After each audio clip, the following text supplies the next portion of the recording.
السلام عليكم ورحمة الله وبركاته من مطبخ بوبا. اللهم صل وسلم على سيدنا محمد وعلى أهله وصحبه وسلم.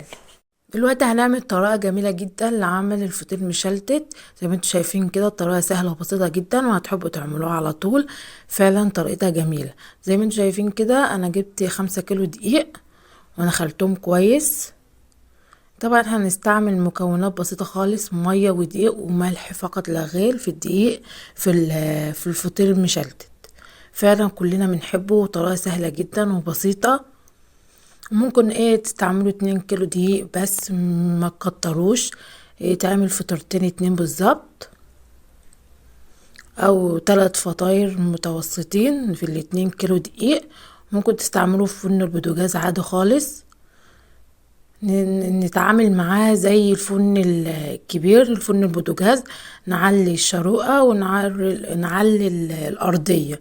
زي ما انتم شايفين كده هنقعد ننزل المية شوية شوية لحد ما احنا عاوزينه يبقى لين كده شوية، مش عاوزينه يبقى ماسك. اهم حاجة اللت كويس قوي، تقعدوا تلتوه قوي يعني تعجنوه جامد. زي ما انتم شايفين كده هو بيشد معانا. ونقطعه بقى حسب ما انتوا عاوزينه كام رقة. انا دلوقتي هعمل 6 رقات، ممكن تستعملوها 4 رقات تبقى بس التقطيعة تبقى كبيرة شوية، بس التقطيعة دي مناسبة وحلوة. فعلا طريقتها جميلة جدا وهتحبوا تعملوها على طول وسهلة جدا. طبعا بنسيبه يستريح يعني 5 دقايق بالظبط، ونقطعه برضك ونسيبه يستريح 5 دقايق، ما تكتروش خالص. جبت صينية اهو ميلامين ونحط شوية زيت نفرده، بيتفرد معانا بكل سهولة. طبعا ممكن تعوصوا الطبقات قشطة، او ممكن سمنة بلدي او اي سمنة انتوا بتحبوها، زبدة تعصوه بيها. طبعا لو مش حابين يبقى دسم قوي ممكن تخلصوا خالص تعصوه في اخر رقة بس، او اول رقة اول طبقة تعصيها او اخر رقة. طبعا بيتفرد معاكم كويس قوي، لو اتقطع معاكم برضك ما بيبانش، بيبقى حلو. طبعا انا بعمله زي ما انتم شايفين كده رقة رقة، بعوز فيها بعوز بدهنها قشطة او سمنة. طبعا بجد الفطيرة دي كان طعمه حلو قوي، بالذات القشطة جميلة جدا.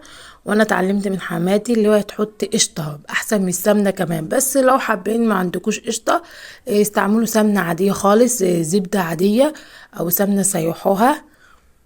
بس بجد خطوة القشطة دي جميلة جدا وانا اتعلمتها من حماتي، فعلا حلوة قوي. زي ما انتم شايفين كده انا بحط كل رئة بدهنها قشطة. ممكن اخر رئة خالص تحط حتة سمنة زبدة اخر رئة او اول حاجة. زي ما انتم شايفين كده تحط شوية زيت شوية صغيرين وافرد معانا، بيتفرد معانا جميل جدا. وادهنها قشطة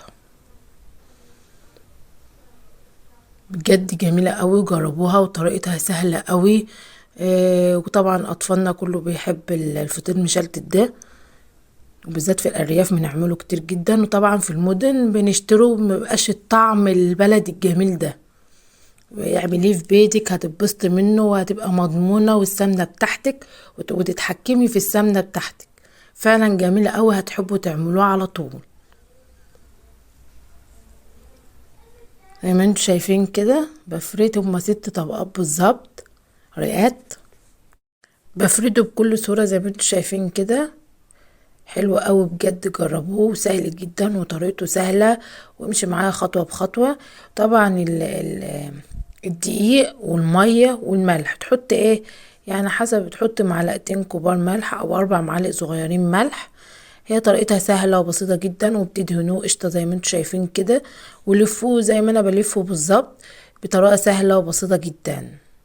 بجد طريقتها حلوة وتحبوا تعملوه في البيت. طبعا حسب ما تتحكموا بالدقيق 2 كيلو كيلو حسب ما انتوا بتحبوا، ما تكتروش. زي ما انتوا شايفين كده انا عملت ال5 كيلو دقيق 7 فطاير 6 طبقات. طبعا احنا بندهن على وشه قشطة، وممكن تستعملوا القشطة دي تحط عليها بيضة تخلي الوش احمر وجميل. بس في كتير قوي بيقرف من البيض يعني. لو تعصوه بس قشطة. دلوقتي زي ما انتم شايفين كده انا حطيته في الفرن خطوة بخطوة. طبعا الفرن يبقى سخن قبلها، وتخلي الشروقة متوسطة، وممكن تستعملوه بردك في فرن البوتاجاز. خطوة خطوة بيبقى معانا جميل قوي. وطبعا خطوة القشطة دي تحفة بجد، جربوها. زي ما انتم شايفين كده وشه حلو قوي بجد، حلو. والسلام عليكم ورحمة الله وبركاته.